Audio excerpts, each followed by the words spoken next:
Let's bring in Chris Doyle. He's the director of the Council for Arab-British Understanding. Joins us now from London. Good to have you with us. What do you make of the UK's argument today? Did it have any visible impact on the court? It's hard to know what the judges will make of that, but this is very much typical of a long-standing British position, I'm afraid, that wants to see international law shifted aside solely in favour of political negotiations, albeit there aren't any to speak of at the moment between Israel and the Palestinians. It treats this conflict as if it is one of two equal parties, Israel and Palestine, living side by side, who have to work out differences, whereas what the court is being asked is to determine, after 56.5 years of protracted Israeli military occupation, whether what is meant to be temporary, the occupation, should come to an end.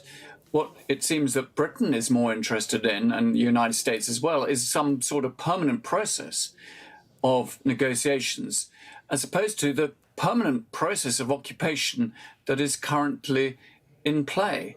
And it's really difficult to understand what Britain wants from the Palestinians. They have an Israeli government, and indeed previous Israeli governments going back some time now, that refuses to negotiate with the Palestinian side, that refuses to enter into meaningful negotiations. They object, and for good reason, to the use of violence, to the use of force. I think a lot of people can understand that. What would be achieved by that, given the asymmetry of power? So why does Britain and the United States block every legal avenue it can to try to redress the grave injustices that are going on? And that is what people can't understand. It's why Britain and the United States, their reputations across the globe, frankly, are being trashed and undermined by our inaction.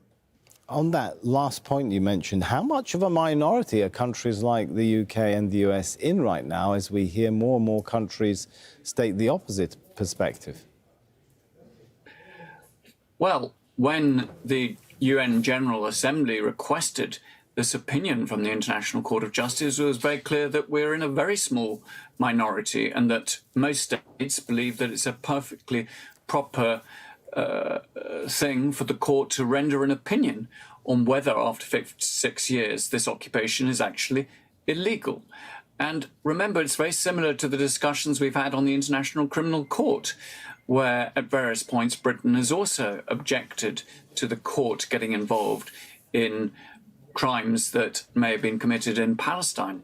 We've also seen this on a number of occasions, even at the Security Council as well, where they've been reluctant to support a draft resolution that would have put the onus on Israel to actually uphold its obligations. In fact, what we have seen throughout the last 4.5 months is that Britain and the United States just do not ever criticize Israel on the basis that it has violated international law, even though that's really explicit. So this reluctance is putting us in the minority, and it's causing a lot of people to say, what about the double standards here? Because when it was Russia invading Ukraine, when it was Russia occupying Crimea and parts of eastern Ukraine, the European Union, Britain, United States, all imposed sanctions. They disinvested. Their companies no longer did business with Russia. They took all the actions that Palestinians have been demanding for years, if not decades. And yet when it comes to the Palestinians, we have a British government that actually is trying to enact legislation right now to prevent public bodies in the United Kingdom from taking out policies to disinvest from Israel and the occupied territories. It's shameful. All right. Briefly, does the UK have a reason to fear the ICJ becoming more and more involved in this, because it worries it might be found, or the groundwork might be laid for it to later be found complicit in the occupation? That is a real fear, because Britain has been assisting in the arming of Israel. It has been Israeli planes that have been dropping these bombs, largely American ones, but there's been British arms that have been involved, British kit. So yes, the charge of complicity is one that will be brought, I think, in British courts as well as other venues. And letters have been sent to the Prime Minister, the leader of the British opposition, on exactly this point. So they should be concerned if they continue this same position. All right, thanks so much. Good to get your analysis on that. Chris Doyle.